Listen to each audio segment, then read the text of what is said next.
किसी को नहीं पता था कि ये बच्चा आगे चलकर सबसे बड़ी टेक्नोलॉजी कंपनी एप्पल की नींव रखेगा और इंसानों को टेक्नोलॉजी से जोड़ने का तरीका हमेशा के लिए बदल देगा। 1955 कैलिफोर्निया के सैन फ्रांसिस्को में एक बच्चा जन्म लेता है, लेकिन जन्म के तुरंत बाद ही उसके असली माता पिता उसे गोद देने का फैसला करते हैं। मिडिल क्लास कपल पॉल और क्लोरा जॉब्स उस बच्चे को अपना लेते हैं। नाम रखा जाता है स्टीव जॉब्स। स्टीव का बचपन साधारण था, लेकिन मन बेचैन था। वो हमेशा सोचता, अगर मुझे अडॉप्ट किया गया है तो क्या मैं काफी अच्छा नहीं था। वो हर चीज में परफेक्शन ढूंढता, हर आंसर खुद तलाशता, अपने पिता के साथ गैरेज में गैजेट्स जोड़ता, खोलता, फिर से बनाता। वो टेक्नोलॉजी से नहीं, संभावनाओं से प्यार करता था। स्कूल में उसे ट्रबल मेकर कहा जाता था। वो सिस्टम को मानने से इनकार करता था। वो कहता था, अगर आप कुछ बदल नहीं रहे तो आप जी क्यों रहे हैं। उसे किताबों में नहीं, मशीन्स में मीनिंग दिखता था। उसकी क्यूरियोसिटी ही उसका टीचर थी। वो ऑर्डिनरी नहीं बनना चाहता था, वो ऐसा कुछ करना चाहता था जिससे दुनिया उसे हमेशा याद रखे। रीड कॉलेज पहुंचा, लेकिन कुछ महीनों बाद उसे एहसास हुआ, एजुकेशन मुझे फ्रीडम नहीं दे रहा, वो मुझे बांध रहा है। वो ड्रॉप आउट हो गया, लेकिन कॉलेज छोड़ने के बाद भी उसने सीखना नहीं छोड़ा। वो फ्री कैलिग्राफी क्लासेस में बैठ जाता। उसे नहीं पता था कि ये बेकार लगने वाली कला एक दिन एप्पल के आइकॉनिक फॉन्ट्स और एलिगेंट डिजाइन की नींव बनेगी। अब वो बेघर था, टेम्पल में खाना खाता, फ्लोर्स पर सोता, पर भूख सिर्फ पेट की नहीं थी, वो थी क्रिएशन की।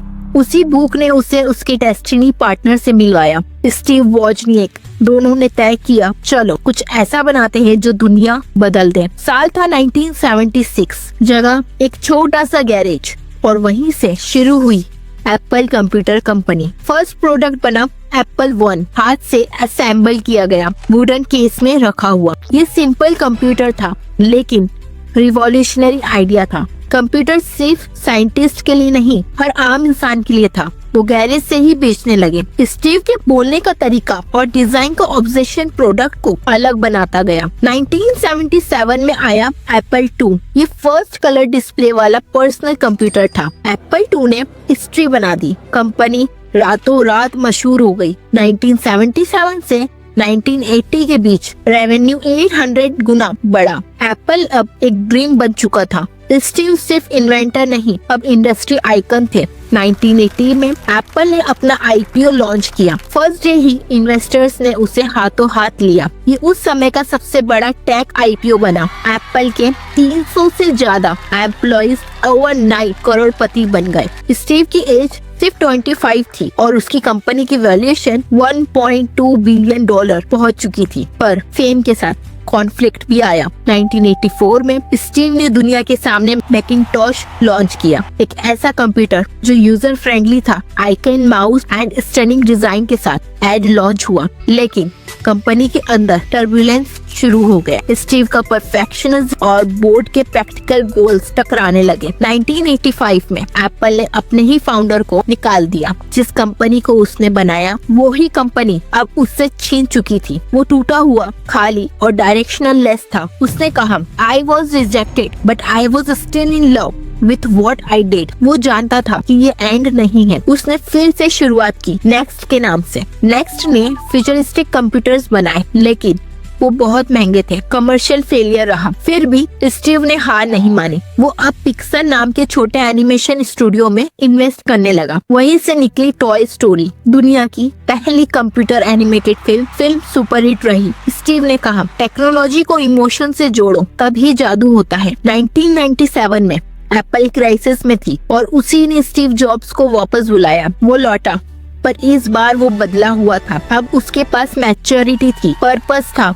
वो बोला, we don't need more products, we need more focus. उसने 350 प्रोडक्ट्स हटाकर सिर्फ 10 रखे। फिर लॉन्च किया iMac 1। ये कलर, सिंप्लिसिटी और स्टाइल का परफेक्ट मिक्स था। एप्पल फिर से उठ खड़ी हुई। 2001 में आया iPod, 1000 songs in your pocket. ये टैगलाइन इतिहास बन गई। पब्लिक ने म्यूजिक को फिर से महसूस करना सीखा। फिर आया iTunes, डिजिटल म्यूजिक रिवॉल्यूशन शुरू हुई। 2007 में स्टीव स्टेज पर आया और बोला today Apple is going to reinvent the phone. और फिर दुनिया ने देखा आईफोन। आईफोन कोई फोन नहीं था, वो एक एक्सपीरियंस था। Touch screen, internet, camera, design सब एक साथ। लोग बोले ये मैजिक है, पर स्टीव बोला ये मैजिक नहीं, ये डिजाइन की हॉनेस्टी है। एप्पल अब सिर्फ टेक नहीं, इमोशन थी। दुनिया की सोच बदल चुकी थी। 2008 में आईफोन ग्लोबल हुआ। एप्पल का स्टॉक $1 से बढ़कर 100 गुना ऊपर गया। स्टीव अब दुनिया के सबसे एडमायर्ड सीईओज में थे,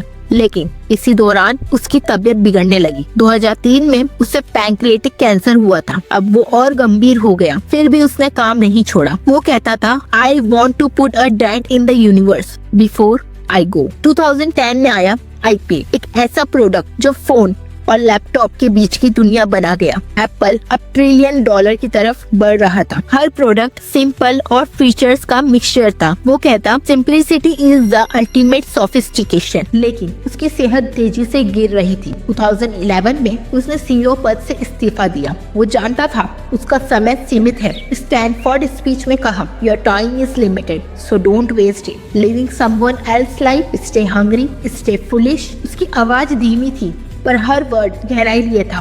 5 अक्टूबर 2011 उसकी बेटी ने पूछा dad are you a friend. वो स्माइल करे और बोले no I am just curious. उसके आखिरी शब्द थे oh wow, oh wow, oh wow, और वो चला गया। दुनिया के हर स्क्रीन पर उस दिन सन्नाटा छा गया। आज एप्पल का मार्केट वैल्यू $3 ट्रिलियन से भी ज्यादा है। हर सेकेंड कोई ना कोई device design by Steve jobs इस्तेमाल कर रहा है। वो बच्चा जो अनवांटेड था आज हर जेब में मौजूद है, क्योंकि stay hungry, stay foolish, stay human.